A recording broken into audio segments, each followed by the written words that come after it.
On démarre le live. Ok, c'est parti.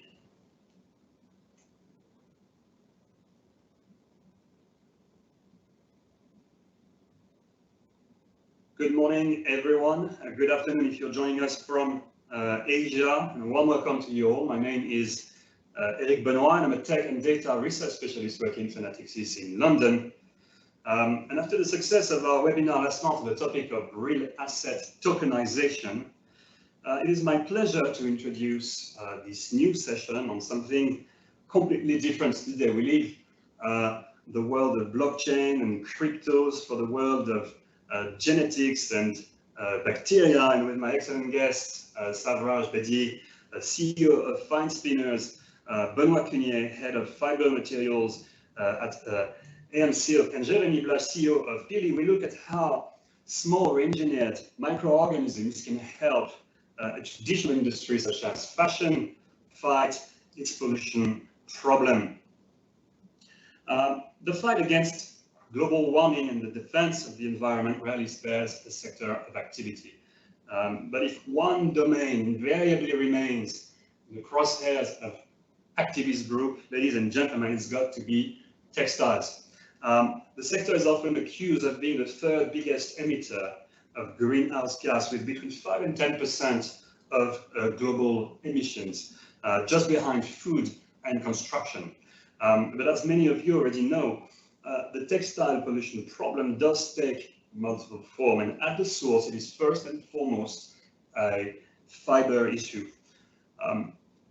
Cotton farmers, for instance, are accused of using too much water and being the source of a number of natural disasters, such as the drying up of the Aran Sea in Kazakhstan and Uzbekistan, as shown here on screen. They're also accused of using too much pesticides and contributing to problems such as soil depletion and biodiversity losses. On the other hand, synthetic fibers, although far less water intensive and pesticide intensive, are not an ideal solution either.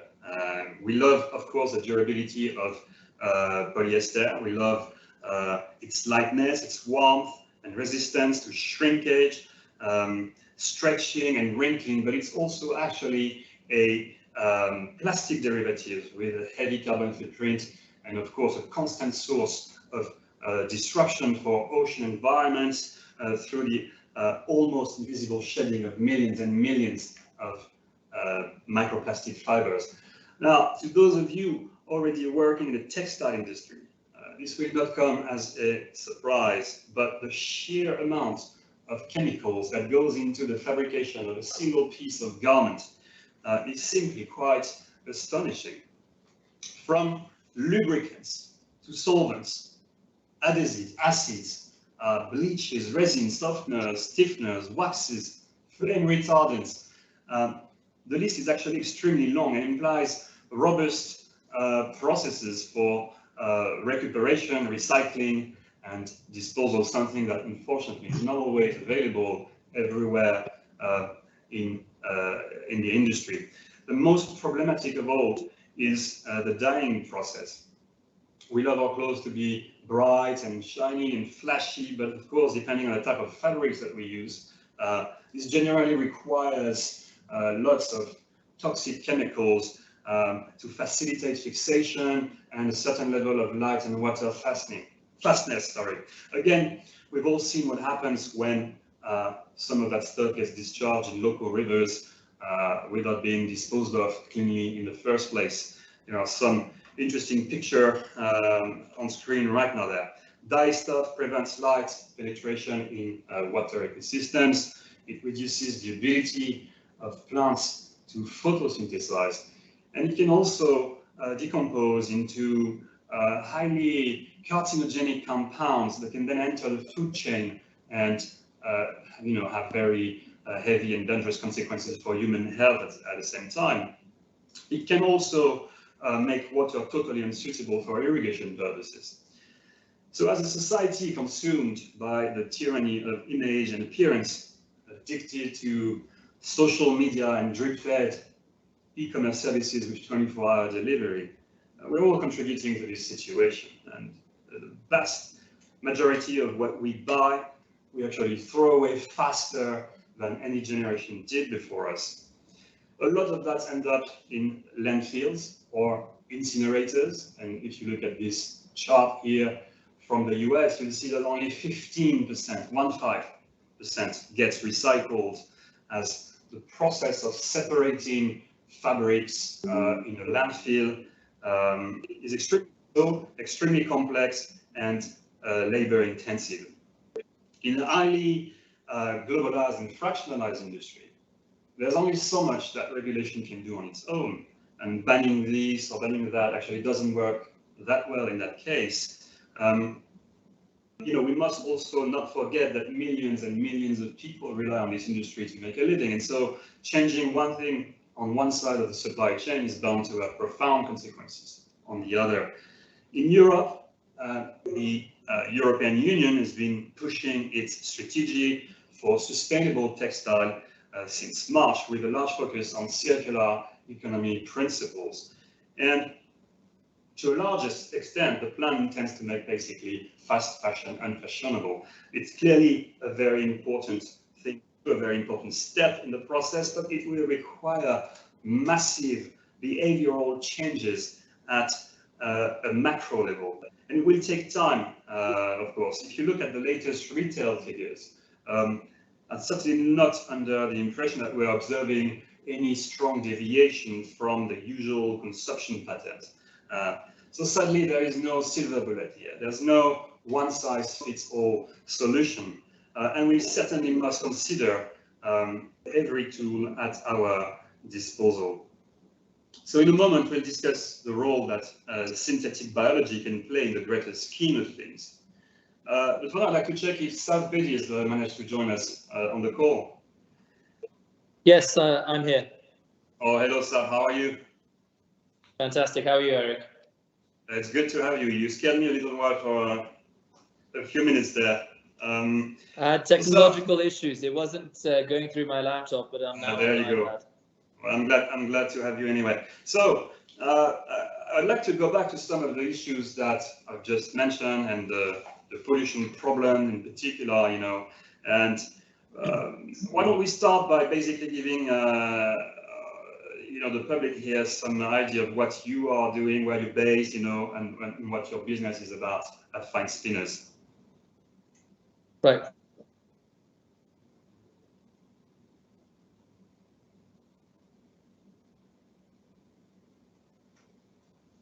Hello, I can't hear you, Sav. Hi, guys. Hello. Yeah. Hello. Am I audible? Can you tell us a bit more about Fine Spinners? Right. Perfect. So Fine Spinners is a vertically integrated textile mill based in Uganda. It's part of the Bedi Investments group, which has investments spanning textiles in East Africa, real estate, merchant banking, and alcohol distribution. So we set up this company in 2014 in Uganda, and the purpose of which was to be a fully integrated field to fashion value chain in the cotton space. Uganda has an abundance of cotton, 90% of which is exported around the world in raw lint format, and there's very little local value addition done in the country. As a company, we employ 3,000 people across the group in our factories in Kenya and Uganda. The Kenya factory focuses on the polyester and viscose value chain, whilst the Uganda factory, which I'm CEO of, focuses on the cotton value chain.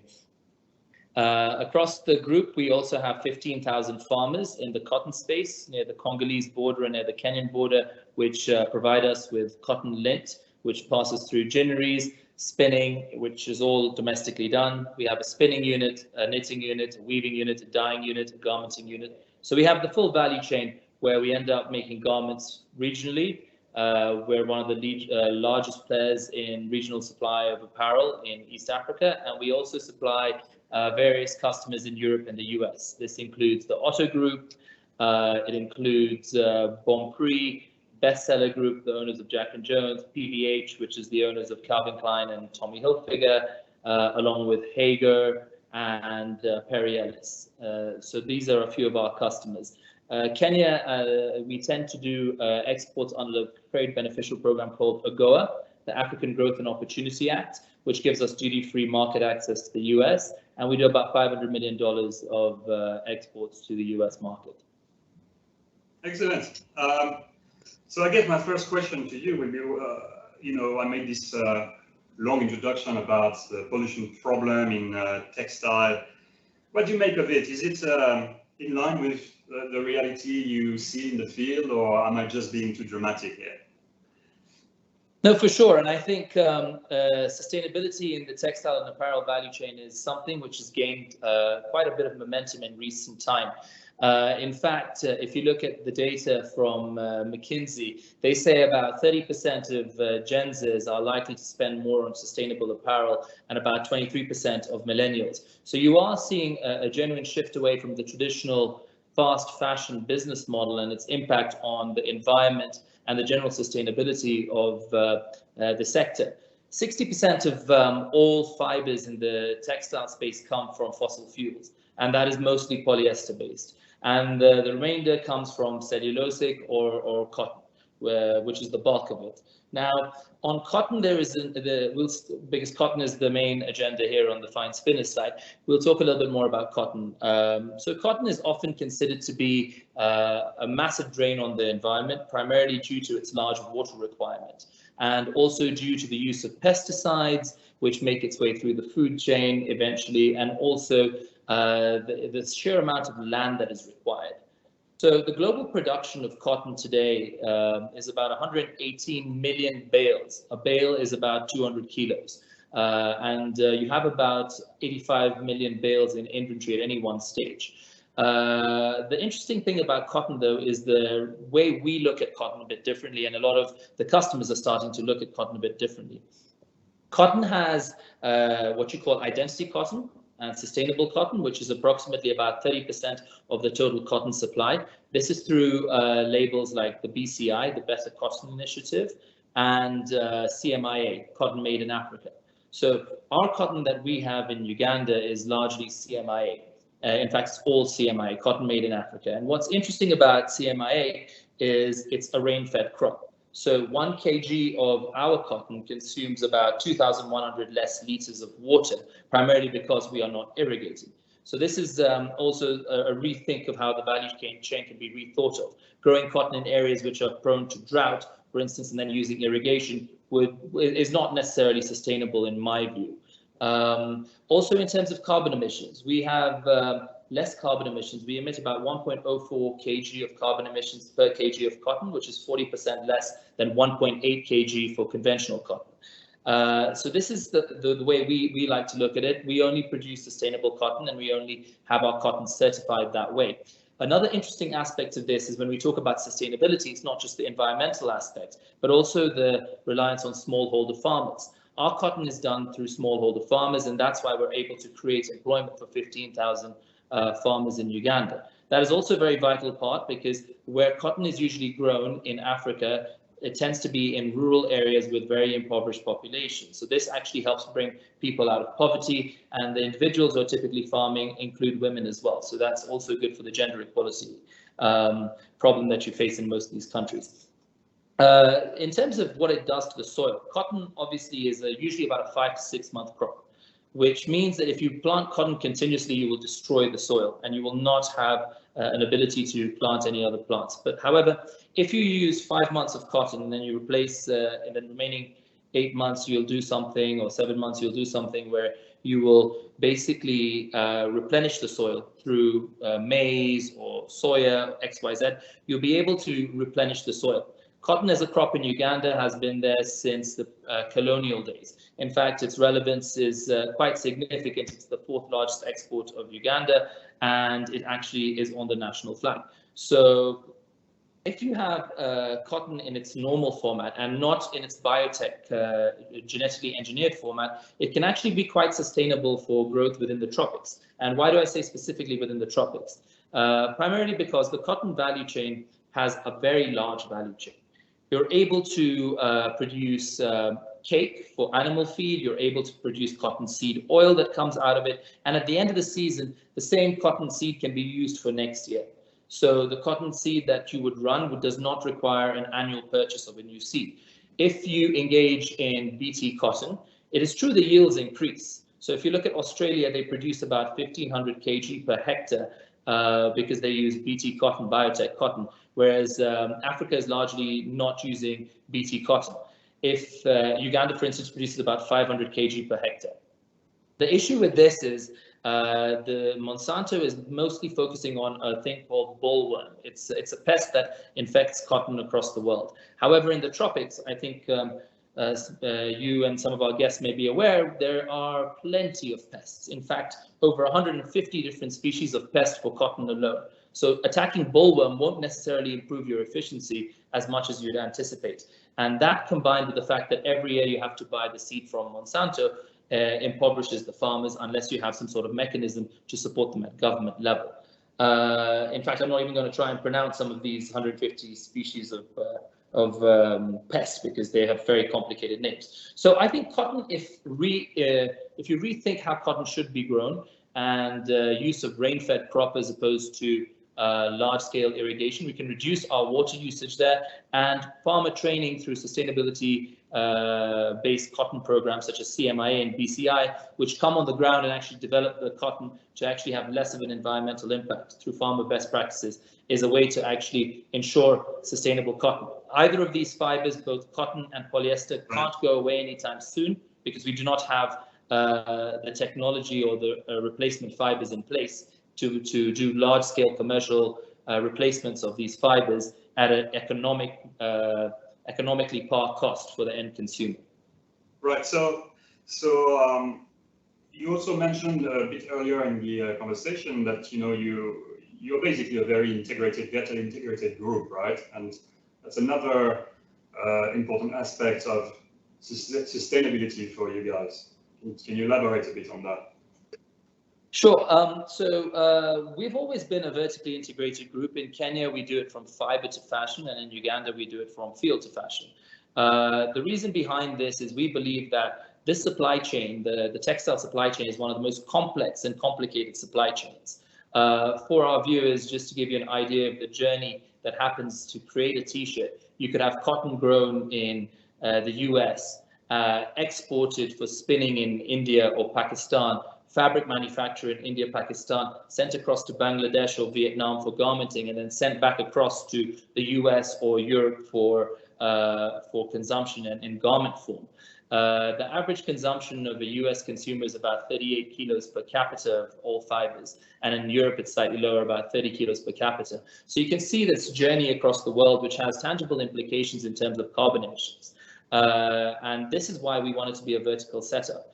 One of the things we benefited from the COVID pandemic, and I think that's also made people reconsider whether this supply chain should be as fragmented as it is, or should we start looking at increased concentration or nearshoring to the markets, is my business was able to operate through the COVID pandemic because I don't require any inputs from a foreign country, apart from dyes and chemicals, which I can stock up for an entire year.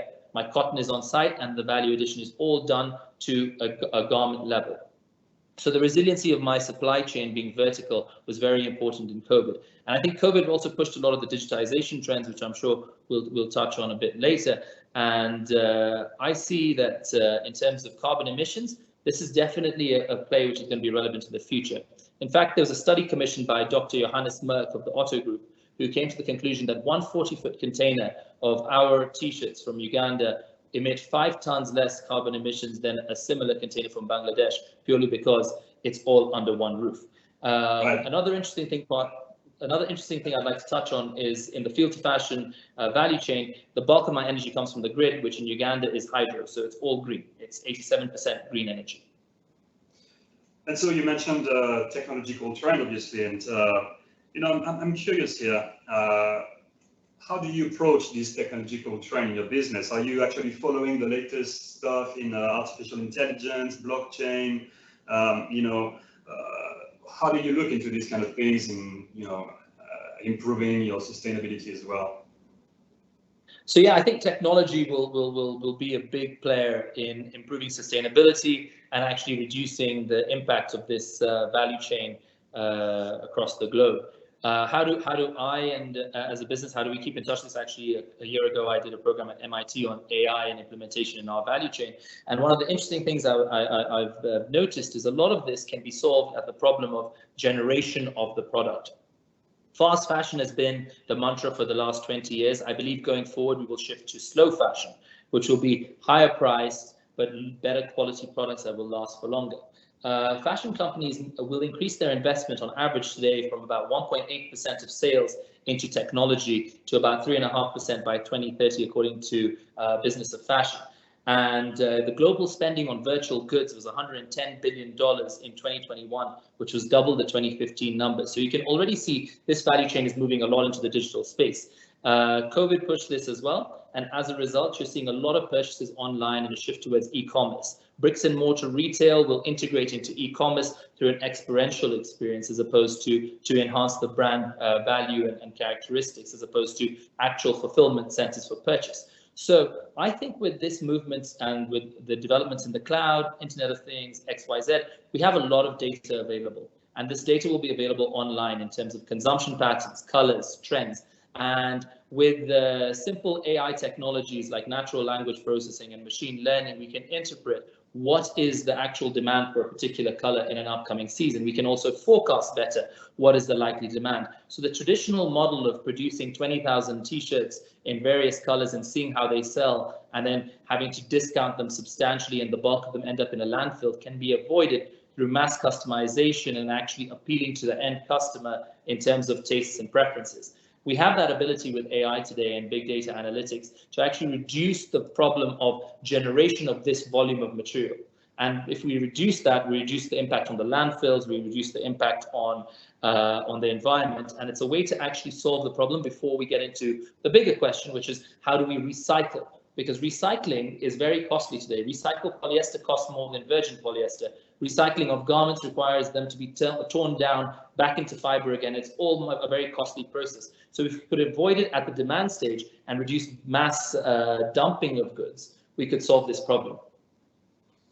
Well, thank you, Sir. That's very, very interesting. We'll get back to some of that a bit later. And this brings us to the core of today's conversation, which is synthetic biology and the central role that this technology can play in helping the textile industry become a greener business. Synthetic biology is a field of science that involves redesigning microorganisms for useful purposes by engineering them to have new abilities. Scientists will typically stitch together very long stretches of DNA and insert them into the genome of bacteria, yeast, or fungi to produce the desired effects.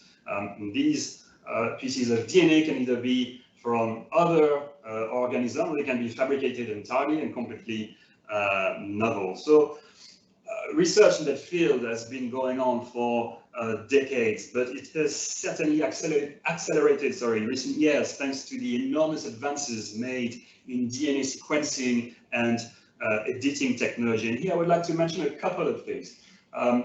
First is CRISPR-Cas9 framework, which has been incredibly important for the emergence of synthetic biology as a credible discipline. For those who have never heard about CRISPR, we're talking here about molecular scissors that enable scientists to cut, paste, and insert new DNA materials into living cells in a very accurate and reliable way. Then, of course, the cost of sequencing itself has gone down very dramatically, as you can see on the chart in the corner up there. It's basically made all these super interesting ideas much more viable from a commercial perspective, and that's quite important, of course. And then the use of artificial intelligence has been a very important contributing factor as well. It is now used at every stage of the development process for biological systems.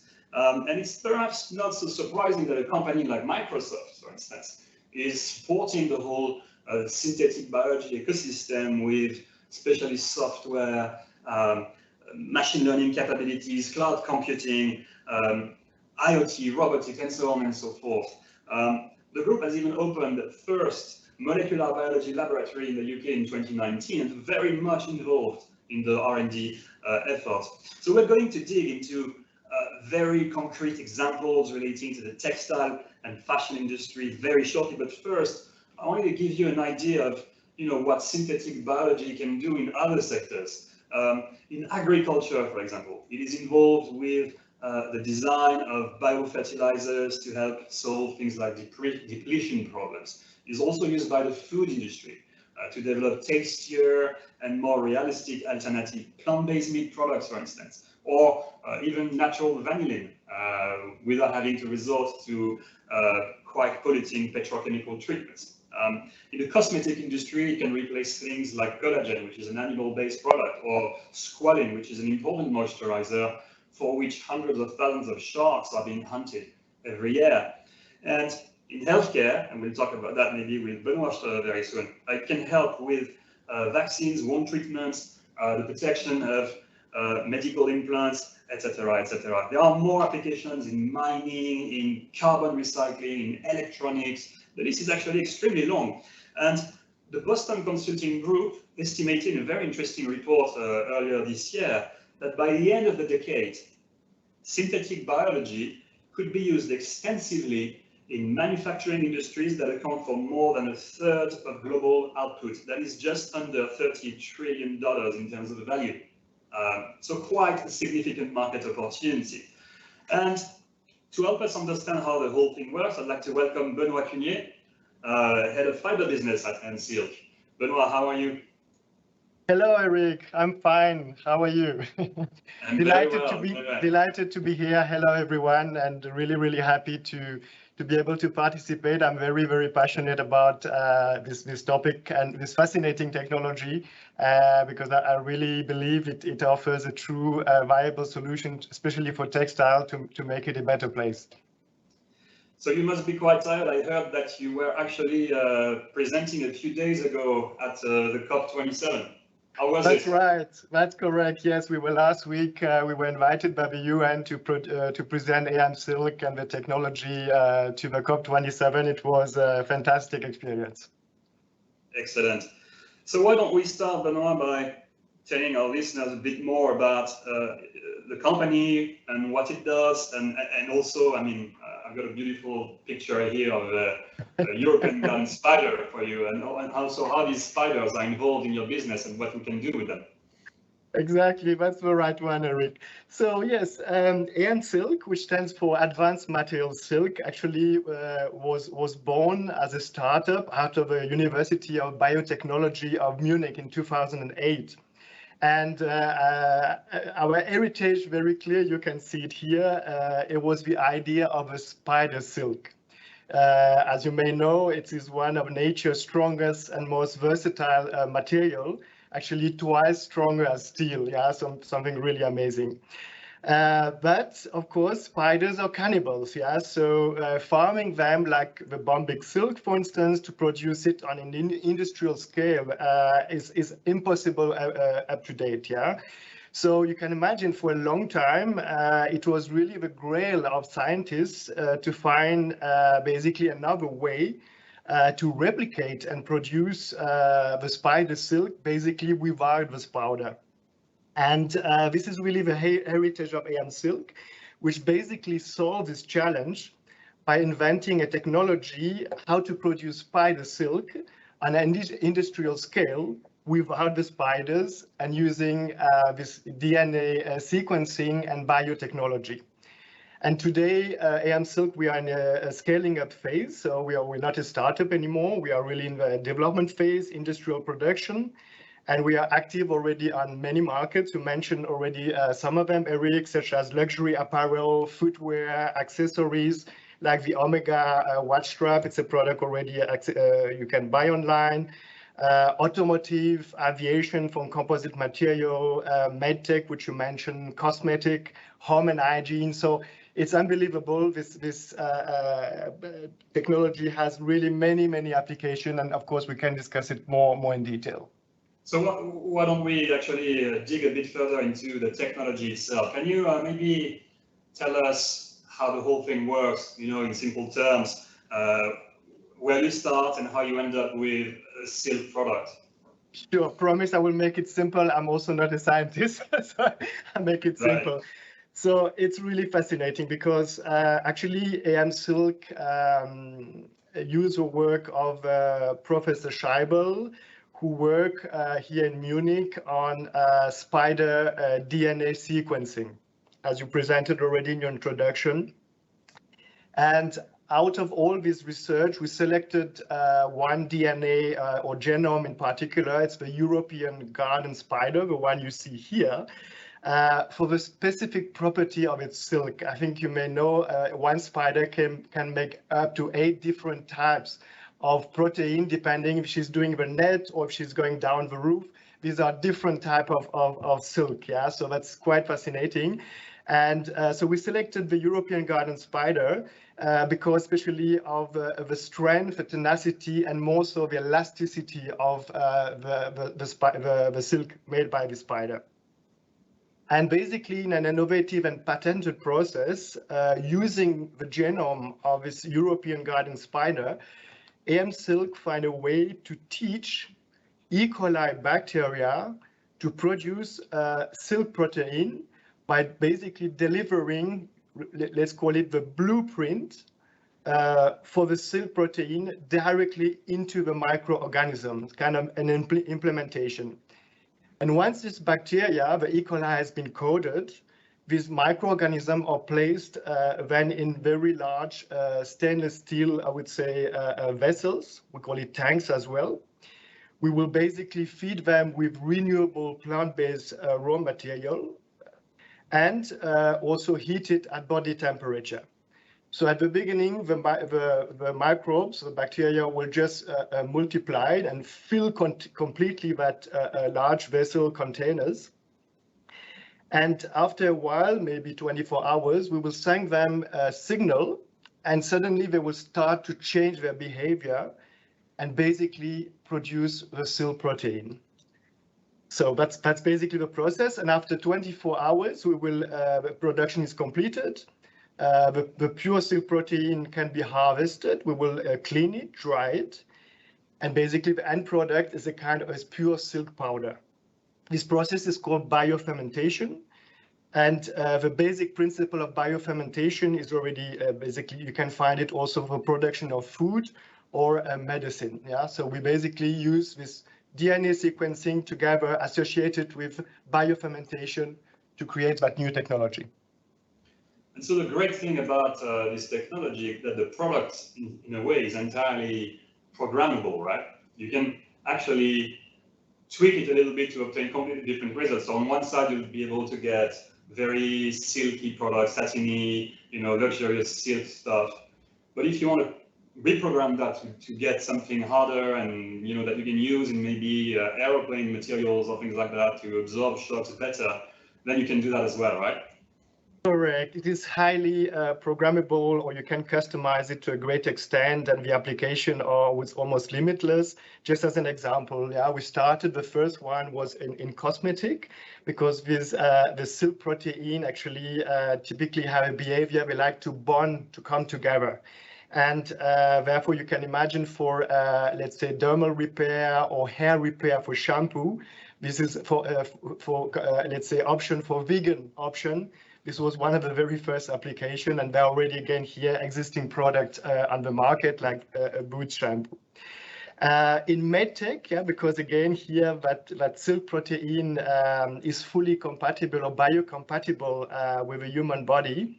It can be used in the form of coating to coat, for instance, breast implants as a bioshield to prevent the risk of infection after operation. Again, here, a commercial product already available. And of course, the reason why I'm also here, the biggest application so far is fiber. And again, here you can basically out of this silk protein powder, we have developed a patented process where we will spin those into silk fibers and yarns. And because we start basically with powder, you can customize it limitless, meaning that we can design fibers which are super fine, almost like silk-like for very drapery, delicate outer fabric, or you can make it super robust, very dense, heavy yarn for composite product or advanced material for, let's say, aviation, for example. So we are really at the beginning of it, but the potential is just huge. And so, I mean, Saf mentioned a few minutes ago, you know, his business is all about sustainable cotton. For you guys, it's a mission as well, right? You really are on a mission to make textile more sustainable. Everything about your business is really geared towards sustainability. Correct. I mean, all people who actually join AM Silk are absolutely passionate about making textile a better place. I've been personally working in that industry for 30 years, and I know the ravage that this has done to the environment. So we are really passionate, and basically, we truly believe at AM Silk that nature has all the answers. It's all there to be used for sorting the problem. And all our products are created with the end of life in mind. What I mean by that is that, first of all, we use renewable, as I mentioned before, plant-based raw material to feed the bacteria. The production is a low energy one. Yeah, we heat it at basically 33 degrees. So it's low consumption. It's reasonable amount of water used. Yeah, it's a closed vessel, basically, type of production. And out of this, we made vegan, recyclable, and completely biodegradable material fibers in both aerobic and marine condition. Therefore, no microplastic emission, which, as you all know, has become a massive problem.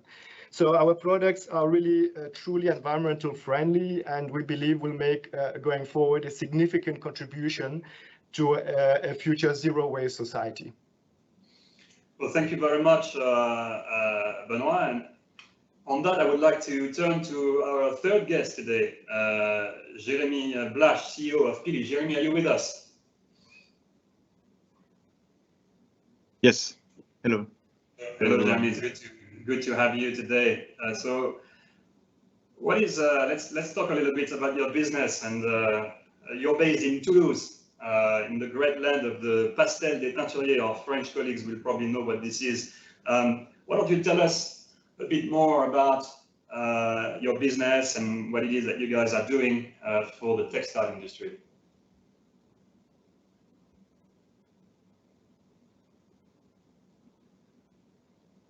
I can't hear you, Jenny, suddenly.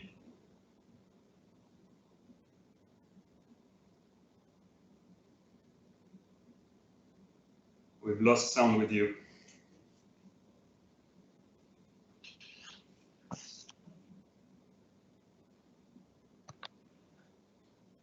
Jeremy, are you here? Yes. Okay. Why don't you tell us a bit more about Pili and what it is that you guys are doing? Sure. So basically, our goal is to decarbonize the color industry. So what we are doing is we are creating a chemical building block thanks to fermentation, and transforming those building blocks that are usually coming from petroleum or coal byproducts. We turn them into colors. So this double technology, this combination of fermentation and synthetic biology and chemistry, can be applied for textile. For instance, our first product, which is bio-based indigo. But it can be used also to create colors for other applications, like paint and coatings, inks, or plastics, for instance. So in general, our approach is to create long-lasting colors. So we are focusing on industrial application, like textile, paints, coatings, inks, plastics. And for that, we have developed a strain that can produce aromatic molecules that are very difficult to source in nature. And as I said, we are currently using petroleum byproducts. So the color business has been created like 1.5 centuries ago, when people started to heat cities with coal, and at that time, the first chemist started to to work with the byproduct of coal to create the very first chemical reaction, and dyes and pigments was one of the first chemical molecules to be produced. So now we are changing the way we source those building blocks, those aromatic building blocks, using basically non-food plant-based raw materials. And so you, when we are preparing for this call, you mentioned that things like to produce 1 ton of regular dye normally, 100 tons of heavy oil, 10 tons of toxic chemicals, and 1,000 cubic meters of water are needed, which is pretty heavy footprint here. But for you guys are doing, with what you guys are doing, 75% less CO2, 5 times less water, very little energy involved. So it's a pretty good product. Yeah, definitely. And this is the key argument for our first customers, of course. The huge interest is to use fermentation, basically, as an alternative to petrochemistry, because petrochemistry is very polluting, and especially in the dyes business, the energy, the chemicals used to produce advanced building blocks to create dyes and pigments are very nasty.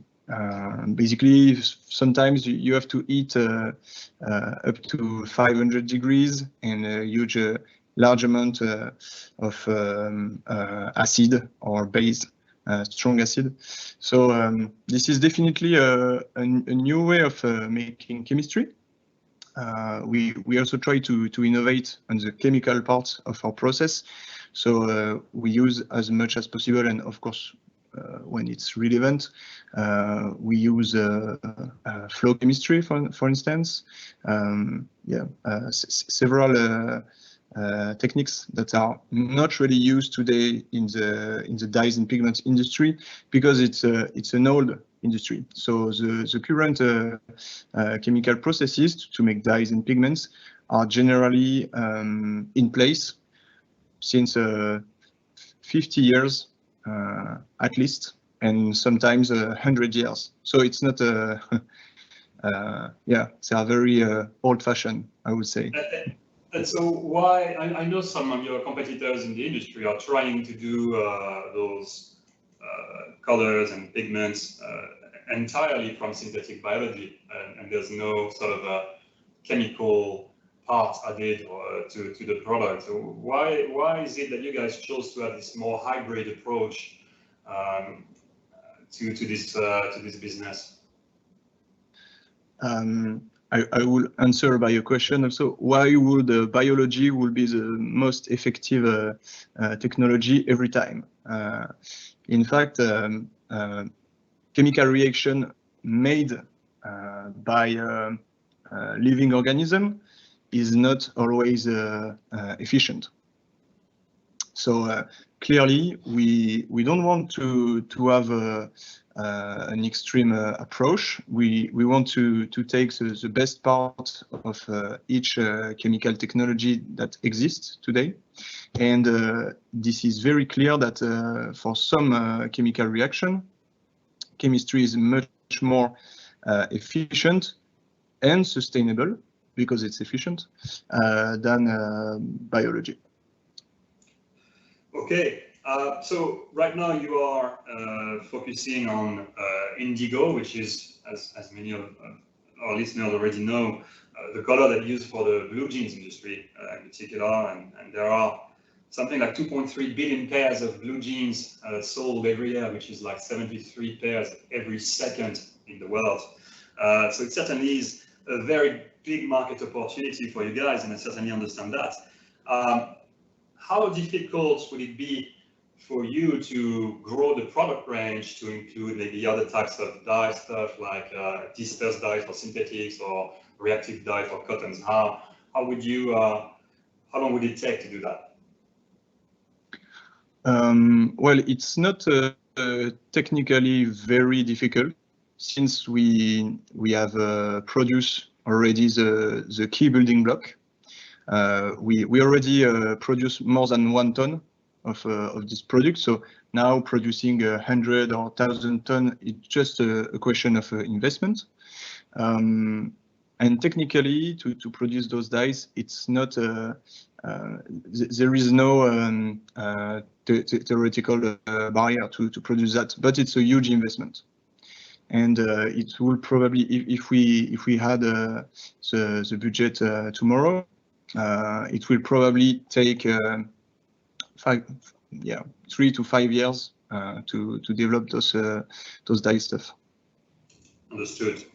And maybe one last question for you at this stage. Like for AMC before, I think one of the things I really like about your business and your strategy is that you're not trying to sell the product right now to luxury brands or premium brands. You really want to democratize your technology so that it really has a major impact on the industry, right? You really are on a mission as well here.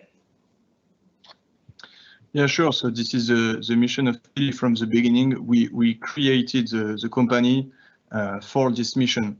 So this is very important for us to focus on cost reduction and large-scale production to have this product not everywhere, because as part of our mission, we also want to focus as much as possible on long-lasting products. We talk about fast fashion today.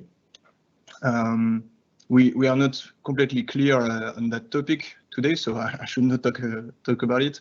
But I think it's interesting to share that we are currently not envisaging this to sell to fast fashion, because at the current state of fast fashion is destroying the planet today. So clearly our goal is to work with the other player on the supply chain to improve the whole supply chain. So of course we are going to focus on our product first, but we are very happy to work today with customers and partners that are also changing other parts of the supply chain. For instance, we are working with a brand that invests in sustainable farming.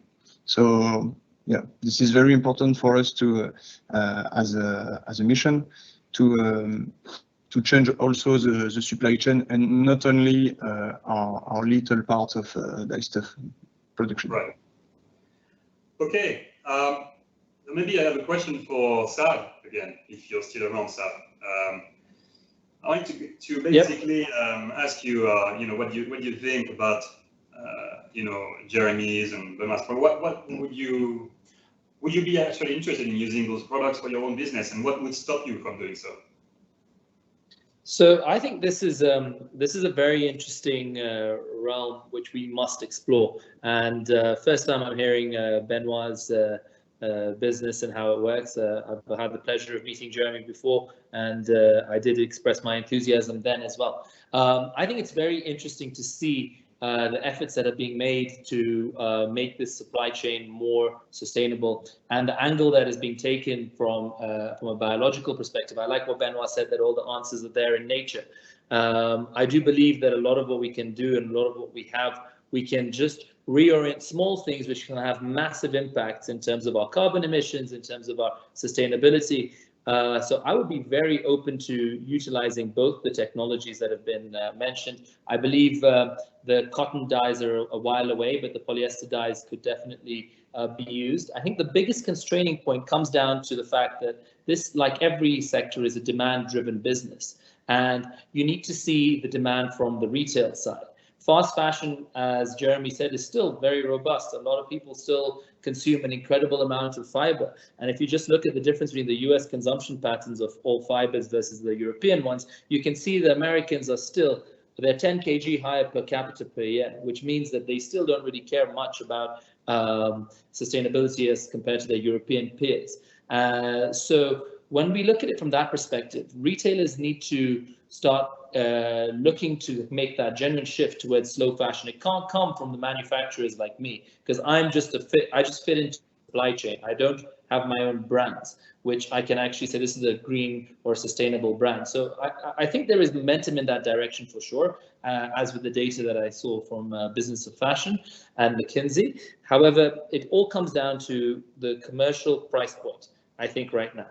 And it needs to converge. The difference between recycled and sustainable products needs to converge. And I don't think sustainability needs to come at a higher cost. For instance, in my value chain, sustainable cotton is not coming at a higher cost. Once we address that price point issue, we'll be able to replace a lot of the conventional demand.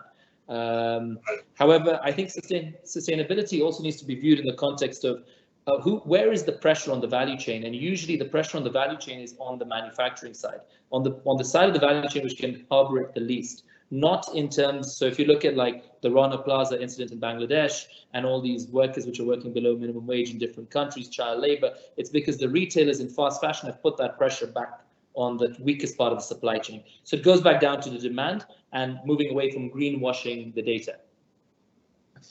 Right, and so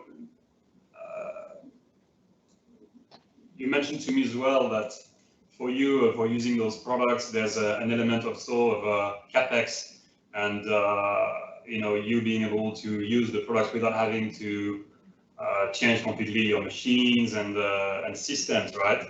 And maybe I want to ask Jeremy, is your product completely compatible with existing systems, or do they have to actually invest themselves on their side into new machines?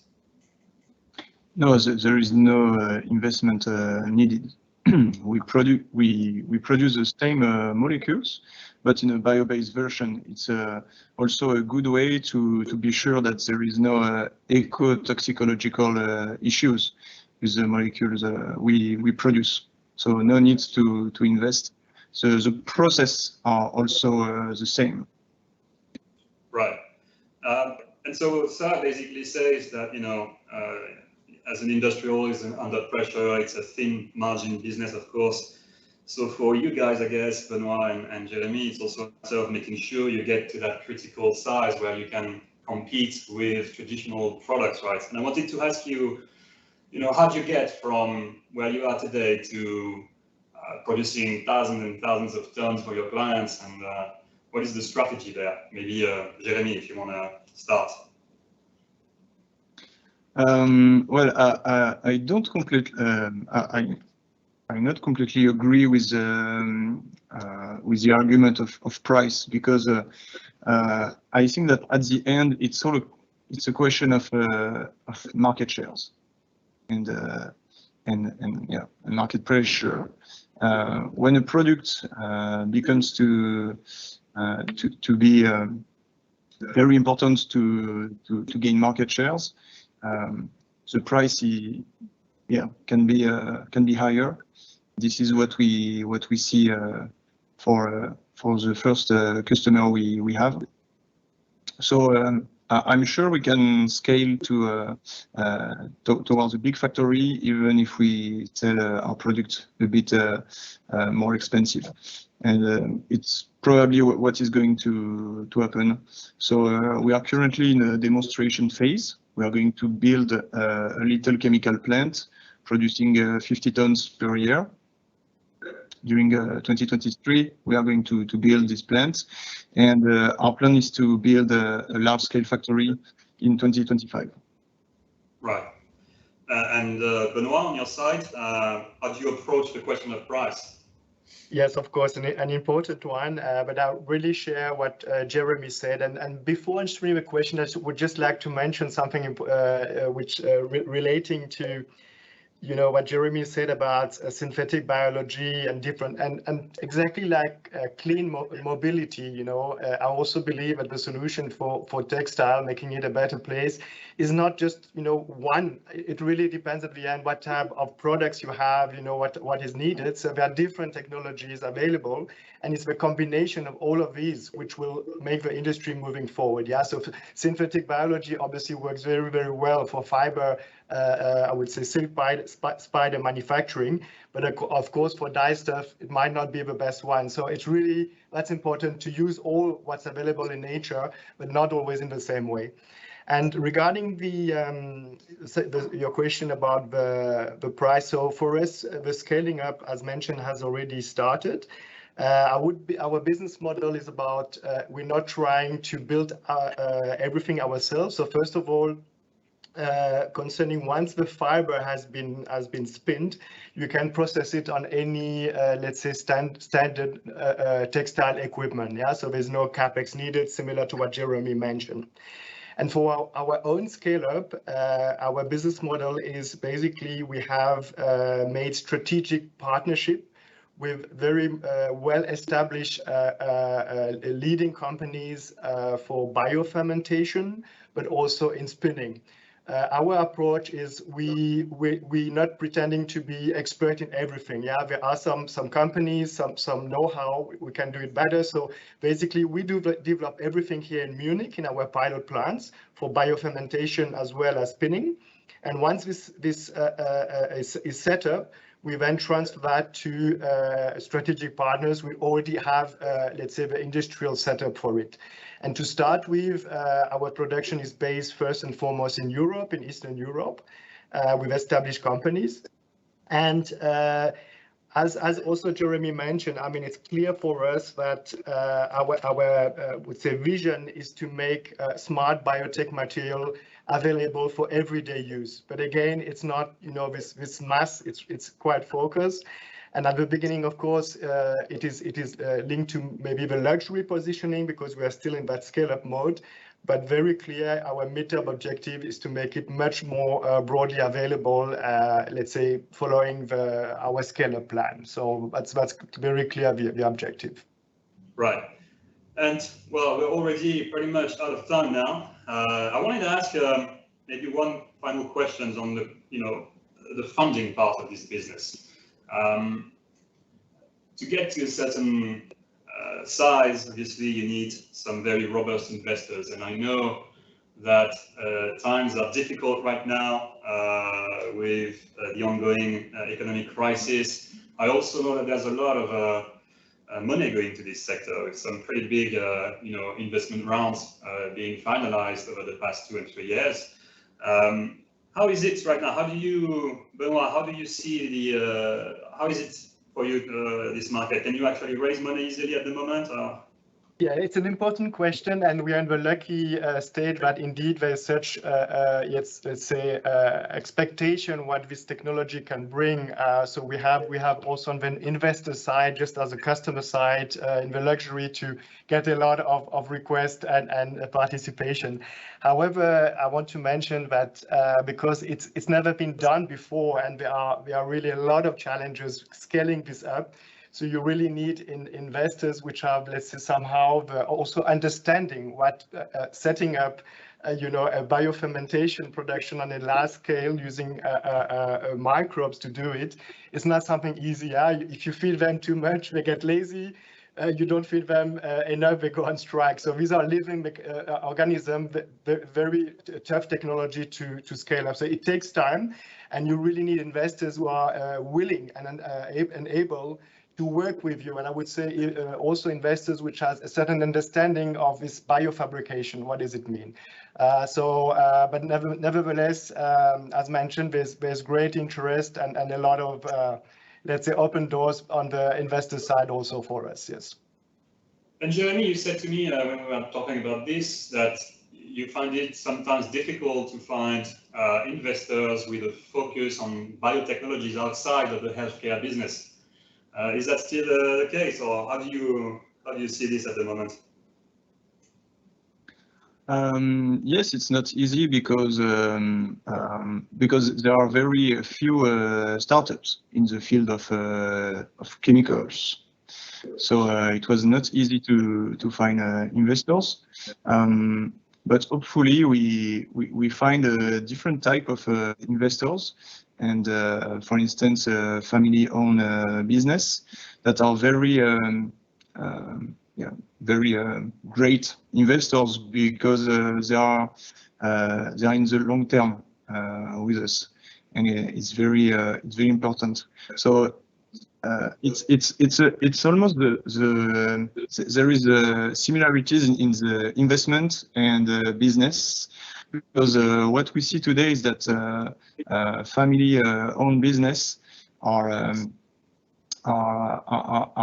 acting a lot in the field of sustainability and innovation, and they are winning deals and business thanks to this long view and long-term capacity.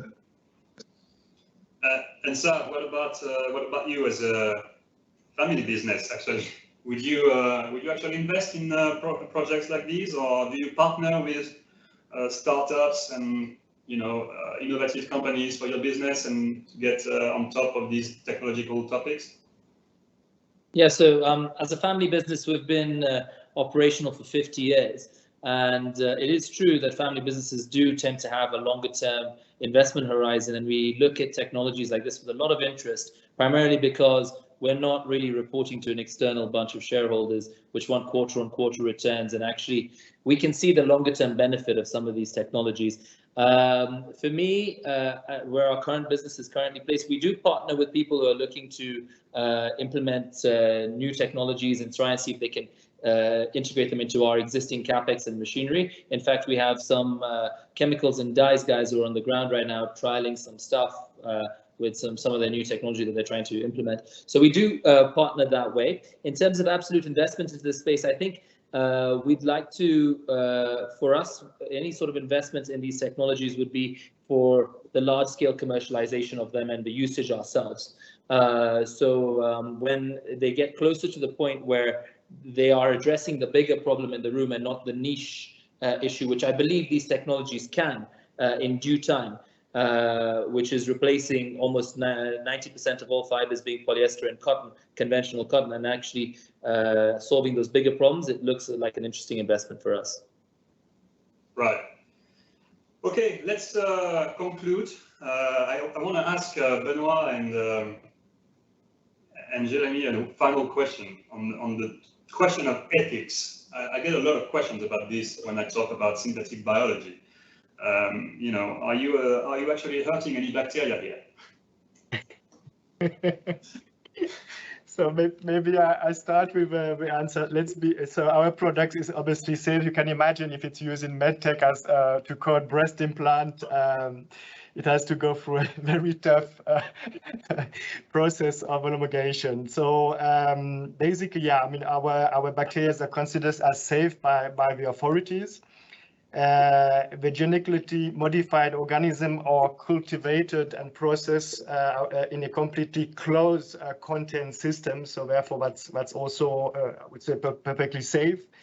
And basically, the end product after the purification process does not contain anymore any GMM, genetically modified microbes. So the final product is very safe, and this is also why we are able right away to offer it to all these different markets, and obviously have also the required certification for this to prove that. Yeah. Okay, Jeremy? Yeah, if we are talking about hurting bacteria, a salad, for instance, it's much more complex than a bacteria. So I don't think that each time we eat a salad, we have to worry about that.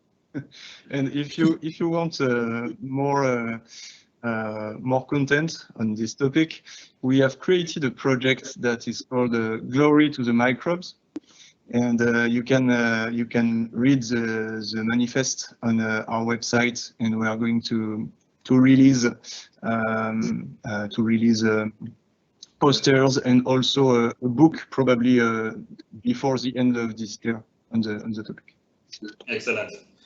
Well, ladies and gentlemen, I think this concludes our session today. Unfortunately, we won't have time to answer the questions live, but what I will do is go back to you personally on a one-to-one basis and try to answer as many questions as I can today. So don't worry, I'll get back to you on that. You can also find the paper that I prepared in September this year on the topic of synthetic biology in textile.